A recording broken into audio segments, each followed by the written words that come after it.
Hey everyone, I'm Kel, and today we're going to talk about Arkham Horror, the card game. To be more specific, we're going to talk about the best ways for you to start playing Arkham Horror, the card game in 2020. Think of this as kind of like a new player guide as well as an overview of products that you might want to pick up if you are a new, returning, or current player. I'm going to talk about a good number of products ranging from expansions, mythos packs, novellas, and accessories to spice up your Arkham Horror, the card game experience. You may be asking yourself, what is Arkham Horror, the card game? Well, Arkham Horror, the card game is a living card game, or an LCG down here. And what that means is when you buy a box of cards, you get all of the cards inside. There are no random cards, there are no booster packs. You buy the product, you get all the cards. I should also note that you should be careful not to confuse this with Arkham Horror, the board game, both made by Fantasy Flight Games. Today we're talking just about Arkham Horror, the card game. One of the fantastic reasons why this game is so great to pick up in 2020 because it is both a single player and a cooperative card game. In an era of social distancing, this is a really cool and fun thing to play, honestly. I've been having a lot of fun playing this by myself and with my girlfriend, and it's one of the few card games I've actually convinced her to play with me. You essentially take the role of an investigator, investigating horrific, dark dealings, eldritch horrors, and Lovecraftian mythos. You build your deck and play through a scenario, and it's all story-based. With that said, I will not be including any spoilers in this video, so if you are afraid of spoiling anything, I'm going to be really careful with that. So this is the core set, the Arkham Horror, the card game core set. When you buy any other expansion or mythos packs, and we'll talk about those a little bit later, but when you buy those, you just get a full play set of all the cards. For the core set, that is not the case. So I wanted to let you know that right off the bat. To get a full play set of all the cards, you would need 2 core sets. However, you don't really need to do that. You can still have a lot of fun playing with just the core set here. You know, it does say for 1 to 2 players, and that's what my girlfriend and I have been doing. The core set itself has 3 scenarios to play through. It is a complete story. It is kind of like a base story. I've only really played the core set, and my girlfriend and I are working on another expansion called the Dunwich Legacy, which is this. The Dunwich Legacy is the very first expansion for Arkham Horror, the card game, and so far it's been a lot of fun. A full box expansion like this adds new investigators, new player cards, as well as the baseline schematics for the scenario. To get the complete story of an expansion, you do need to purchase mythos packs as they come out. Each expansion has 6 mythos packs released in several months after the main expansion comes out, so it's kind of like a monthly installment kind of thing. So for the Dunwich Legacy, the first mythos pack is the Miskatonic Museum. So you would play through Dunwich Legacy, and then you would bring your deck and characters from this into the Miskatonic Museum, and you can kind of tell which number it is here. So it is pack 1 for the Dunwich Legacy, and then after you complete this, you would move on to the Essex County Express, and so on, moving on to Blood of the Altar, or Blood on the Altar, Undimensioned and Unseen. As you can see, things get a little bit crazier from here, and then Where Doom Awaits. I do not have the final mythos pack for this one quite yet. We're still really early in our playthrough, honestly. We've only completed the first 2 of the Dunwich Legacy. We are eager to start our journey into the Miskatonic Museum. If we're talking price here, the expansions cost about $30, and each mythos pack costs about $15. And that's actually not too bad when you compare it to trading card games or something like that, where you can buy many boxes of booster packs and not really even get anything that you want. The core set itself costs about $40 MSRP. And there exists a bunch of expansions right now. In addition to Dunwich Legacy, there's stuff like the Path to Carcosa, which is a very cool one. This is one we're going to do right after Dunwich Legacy. As well as something like this Circle Undone here, which I haven't even opened yet. I have the Circle Undone, and then I went ahead and bought 1 of each of all the mythos packs. So you can kind of see here. So this is what a full cycle would look like. The expansion and all 6 of the mythos packs. This would make a full, complete story that has a lot of replayability. Depending on the things that happen in your story, there's a lot of role-playing options here, which I think is a lot of fun. But full cycles like this aren't your only option, because there are standalone scenario packs like the Murder at the Excelsior Hotel. A standalone scenario does not have any player cards to juice up your deck. It is just the scenario, but this one in particular is a lot of fun. My girlfriend and I played through this, and I can tell you there's a lot of replayability here. Something like this takes about an hour and a half to maybe 3 hours to play through, just so you know, and I would say an average scenario from any one of these takes about an hour to play. So I've shown you a lot of boxes already. Let's take a look at some of the cards. These are the 2 decks that my girlfriend and I are currently using to play through the Dunwich Legacy. I am playing as Min, and my girlfriend is playing as Zoe. Zoe is this crazy, holy chef monster slayer. Kind of reminds me of like Buffy the Vampire Slayer, with fantastic art by Magali Villeneuve. And I am playing Min, the secretary. She's very smart and good at finding clues. Also, she is plagued by the King in Yellow, which is a, horrible, horrible book. I'm not going to go really deep into the rules, but I kind of want to just show you some stuff so you can kind of get an idea of what you're looking at here. So this is my investigator card. You start with this in play. I mean, this is your investigator. This is who you are. You have your stats up here. These kind of show you how good you are at various things. So like the fist is how good you are at fighting. The little foot is how good you are at escaping or evading danger. The book is how good you are at investigating. And the mind here is how good you are at, critical thinking and stuff that involve, the mind. Each investigator has some special abilities. The numbers down here are your health and sanity. If they get to 0, you basically die or go insane, which in this game mean the same thing. On the back of the card, you have some deck building restrictions.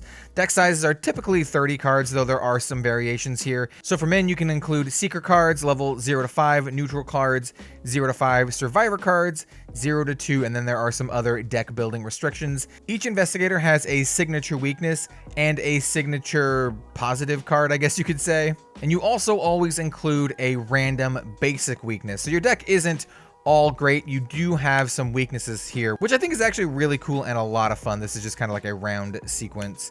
Here is Min's signature weakness, the King in Yellow. Like I said, I'm not going to really go over this, but I just kind of want to show you how some of the cards look like and what you can expect. This is the random weakness I pulled. Basically, you shuffle up all the weaknesses together, and I just picked one at random. I got Haunted, which basically makes all of my skills worse. These get shuffled into your deck, and when you draw them, they have an immediate effect, or maybe not, depending on what the card says. So this one says, Revelation, add Haunted into your threat area. So when you draw it, you have to immediately play it, which is kind of bad. It takes up your draw, and it does bad things to you.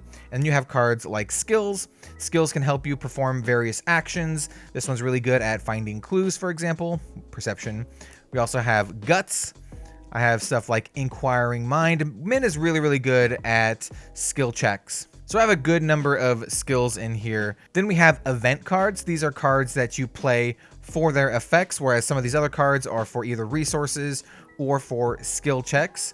Magnifying Glass is an item. You can have items up to the number of slots available. So for example, you have 2 hands, so you can have 2 hands worth of items, or 1 chest worth of items, if that makes sense. So you can't wear 2 coats, for example. You can only wear like 1 coat. Here we have a Rabbit's Foot. This one is an amulet item or a necklace item. Here is a weapon Gravedigger Shovel that also doubles as a clue finder.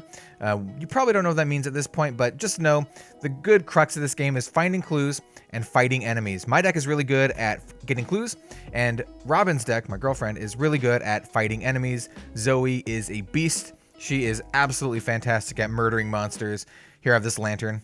Helps me find clues, but I can also pitch it, smash it over someone's head to deal a little bit of damage. Cards like Fieldwork, which gives me a little bit of options when I move around.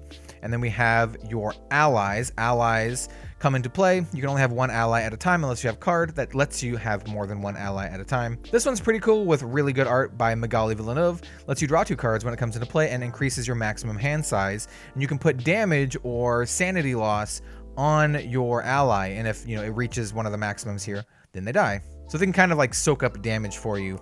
Like the art student here probably might get cut from my deck, but it's just a pretty good one. When you play it, you get to discover a clue at your location, and it can soak up a little bit of damage.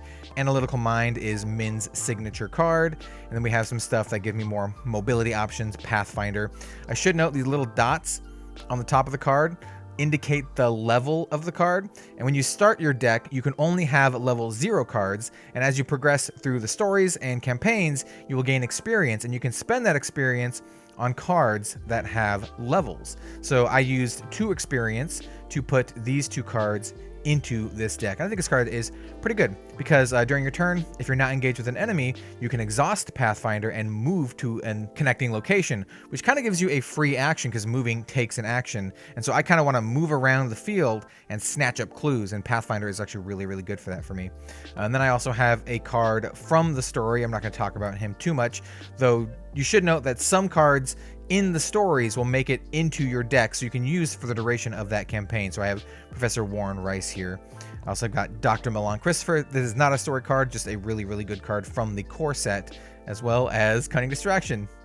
Yo, the baboons, they stole your turkey. And just for comparison's sake, this is my girlfriend's deck, like I said, playing Zoe Samaras, the chef, who is really good at murdering monsters. She's basically told by God to slay monsters, and that she does. And her deck is all about, you know, getting weapons, soaking up damage, and killing monsters. There are some cards in here that help her do other things, but stuff like Dynamite Blast, Overpower. Here is Zoe's weakness, Smite the Wicked. She's compelled to smite the wicked. You got some like stuff like the Beat Cops, Drawn to Flame.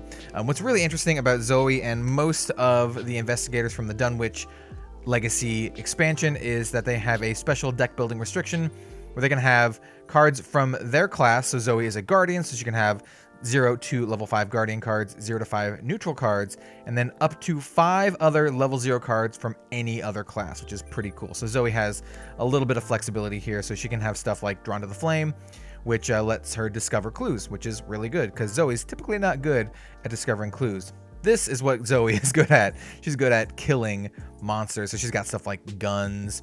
Here's the weakness that she got, Chronophobia, which isn't... Actually, it actually is pretty bad for Zoe. I was gonna say it's not too bad for Zoe, but she takes direct horror, and Zoe does not have a ton of horror. She's really good at fighting, so she has a stronger health pool.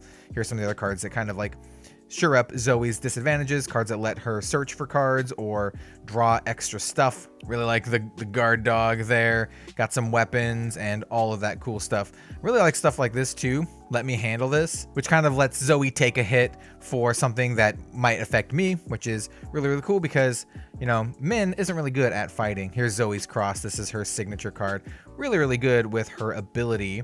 Her ability is that she gains extra resources when she engages enemies. And there are dozens of other investigators out there. Here are just some of the ones that we have. You know, we got Jenny Barnes and her signatures and weakness, Carolyn Fern.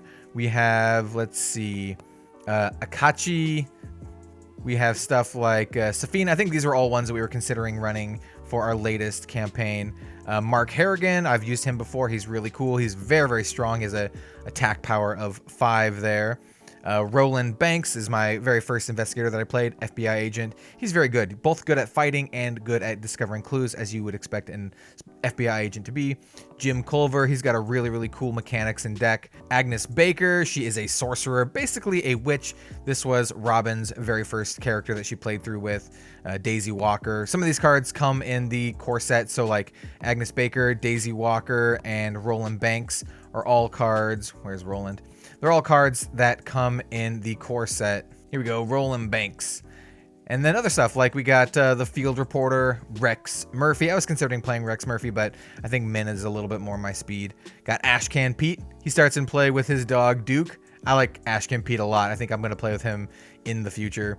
William Yorick, definitely a reference to Shakespeare. Wendy Adams is another one of the core set ones. All of the core set investigators are actually very, very good. So if you just bought the core set and then just kind of jumped off from there, I think you would still be in a good place because that's kind of how we started playing. Lola Hayes is an insane investigator with a ton of options. She's an actress, so she can basically almost do everything. And she has a lot of weaknesses because of that. And then here we have some of the more violent things. These are all of the weaknesses that you would shuffle up together and pick one for a random weakness. Before I talk about some of the cool options for your Arkham Horror the card game experience, I want to show you some basic rundown of how the game is played. Not going to go into it too in-depth, and like I said, I'm not going to cover any spoilers. These are cards from the very, very first scenario. It's kind of like the introductory tutorial campaign. This is the very first starting location. It is the study. It is currently flipped over on the other side. When you actually go to the location, you can see kind of what all of the stuff is here. When you're at a location, you have your little investigator card and you move it to that location. You can also investigate on that location if it had clues on it. This location would have 2 clues per investigator. That's what the little hat means. It means per investigator. So if we only had 1 investigator in this game, if I was playing a solo game, it would only have 2 clues. If we had 2 investigators in the game, it would have 4 clues. Not 2 in the location, just 2 in the entire game.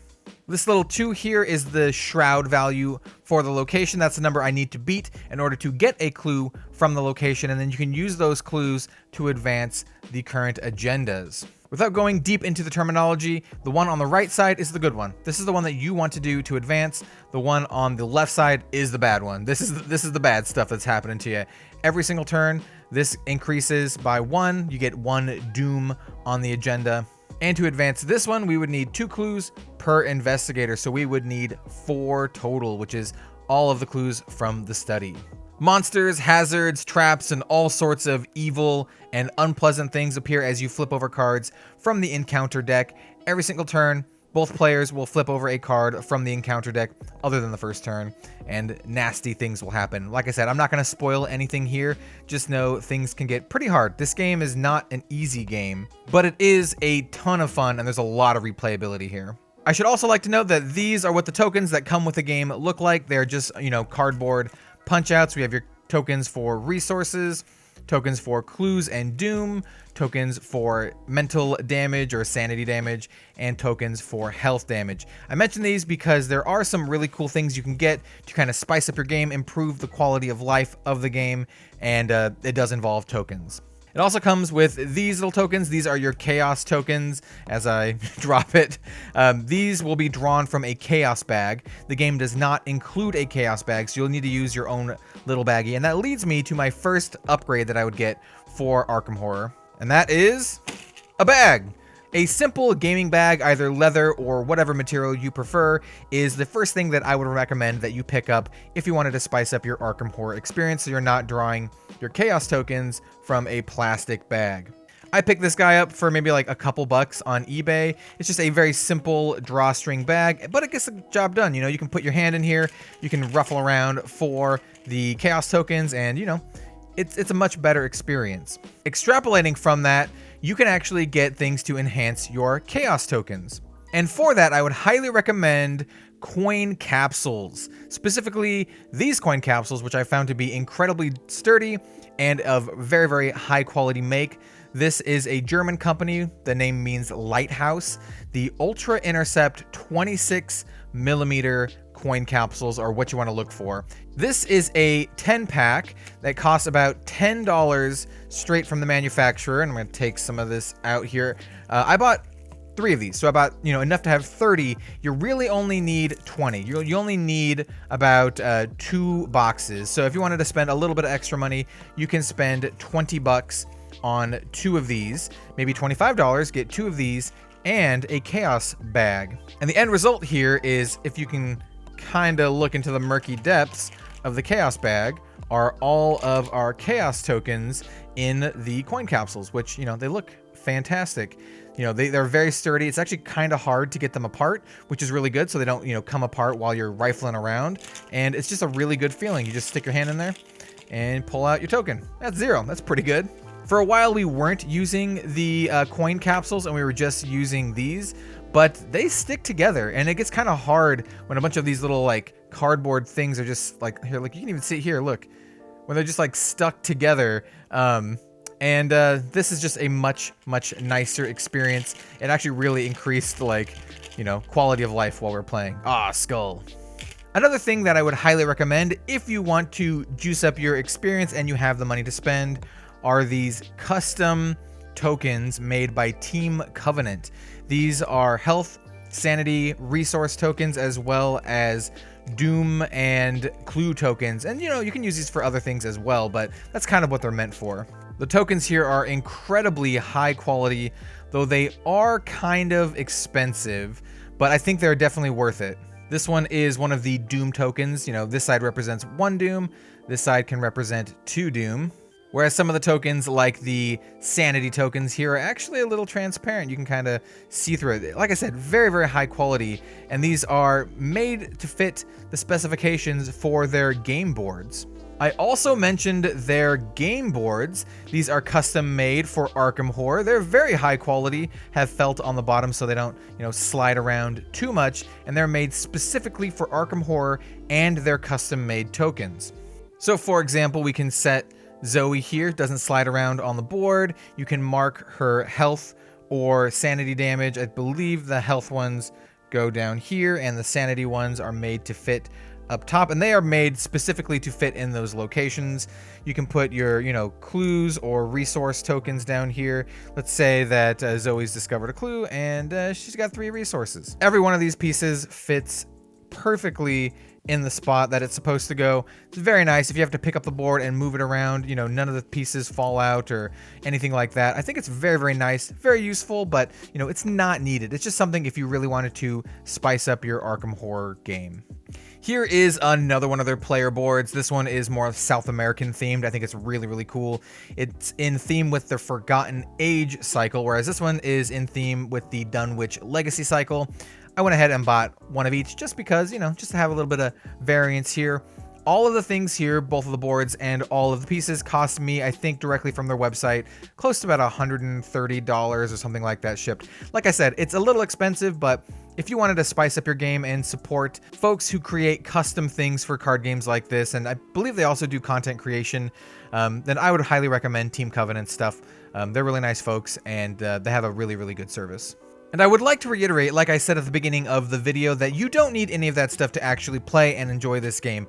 All you need is the Arkham Horror, the card game core set here. You don't need anything else. You can have a ton of fun just playing this by yourself or with another person with just a single set. You don't need your extra bag and your fancy, you know, coin capsules. You don't need all of the extra peripheral things. All you need is just the core set and you are good to go. And if you love the game, if you like the game, you can buy expansions to expand upon that, get new player cards, and experience new experiences. Before we end the video though, I do want to show a couple little extra things outside of the card game itself that I think are really, really cool. And if you really like Arkham Horror or you like the theme of Arkham Horror, they would be really interesting to you. The first of those things that I want to talk about are the Arkham Horror novellas. These are the 2 that I currently own. I have To Fight the Black Wind by Jennifer Brozek. I just actually finished reading this book. It's pretty good. They're not too long. I mean, they are just novellas, but the writing is really, really good, really interesting. You know, they delves into different aspects of Arkham Horror. At the end, you have like this color, you know, thing here that tells you a little bit more about the story. Not super long, but they're also not super expensive. Each Arkham Horror novella costs about $15. But when you buy a novella, this is not the only thing you get, as I wanted to show off here with The Deep Gate by Chris A. Jackson. This is one that I just purchased myself, and it says that it includes exclusive cards for Arkham Horror, the card game. As you can see in my camera in the reflection. So let's actually open this up and show you what it kind of looks like, minty fresh from the packaging. All right, so let's just open this on up, get the shrink wrap off if it doesn't tighten as I pull. There we go. And then we have The Deep Gate by Chris A. Jackson. Very, very sweet. I bought this directly from Fantasy Flight Games, but I know you can buy it through Amazon or whatever else. I would highly recommend supporting your local game store or just buying it through Fantasy Flight. Oh, here we go. Here is the card at the end. So the cards are all investigator cards of the main character in the story. So To Fight the Black Wind has Carolyn Fern as the, you know, investigator card that you get. Pretty cool. I think she, as a character, Carolyn Fern, is a pretty interesting character. I like that story a lot. So hopefully I will like The Deep Gate a lot. So this one has, I think it's Silas is his name. Very, very cool. Here's his little player icon that you can move around on the field. Here is The Deep Gate. Not really going to go into that too much. Silas Marsh. He's Pretty strong and agile, but not the smartest dude. He's a drifter. Looks really cool. I kind of dig the artwork here. And he does have a different signature card and signature weakness that aren't in the regular version of Silas Marsh. And this card kind of tells you all about that. All of the like alternate cards that you can use, or they're called replacement cards. But yeah, you can use these in your, Arkham Horror the card game adventures. So if you like the flavor, you like the theme, you can purchase the novellas and also get a little bit of extra stuff here. Kind of curious though what the colored bits at the end here are. Looks like a journal documents, some charts, that kind of stuff. Yeah, really cool. Cod, flounder, halibut. Delicious. And the final thing I want to talk about is also a book, but not a novella. It is The Investigators of Arkham Horror. This is just a very, very large book. This book costs about $40 MSRP, I believe, directly from Fantasy Flight Games. This one is just Arkham Horror. Like the novellas, they're not specific to the card game, though they do have stuff for the card game. It's just Arkham Horror. So there's a lot of characters in this that are maybe not from the card game yet and are from the board games and some of their other products. But this product is incredibly cool. It has a lot of beautiful artwork, a lot of stories about all of the investigators. I just think it's incredibly sweet. Hey, look, there's Carolyn Fern. Yeah, this is definitely worth the money if you're into this kind of setting, if you're into this whole thing. I think this is the newest novella character. There's artwork here from the cards as well as stuff that, we have not seen in the cards. Maybe artwork from the board game or anything like that. Lily Chen. Ooh, got this really cool Egyptian theme here. I dig it quite a bit. Oh, this one is Silas Marsh, the one that I literally just showed you. I believe these stories are completely different than the stories in the novellas. So they kind of supplement each other. Yeah, just incredibly cool. I do not regret paying. I think she's one of the newer characters from the upcoming expansion, the Innsmouth one. But yeah, I did not regret buying this at all for like $40. This is just a really, really fun read and has a lot of like cool and colorful pictures. So I recommend Investigators of Arkham Horror quite a bit if you like this kind of thing.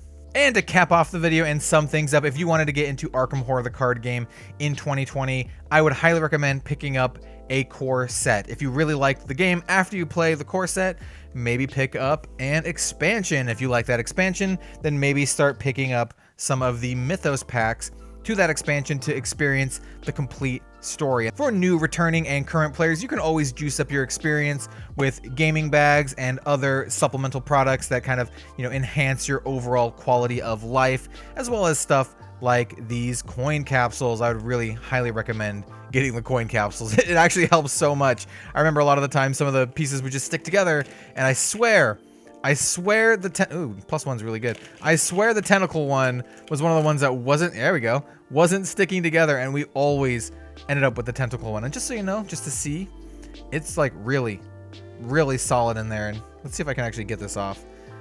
Probably you have to find the lip, and you have to like really peel it off. There we go. But yeah, it just fits right on in there. Actually, it fits right on in this side. You just take the token, put it on in, and then just snap it on, and you're good to go. Off to the races to get the autofill token.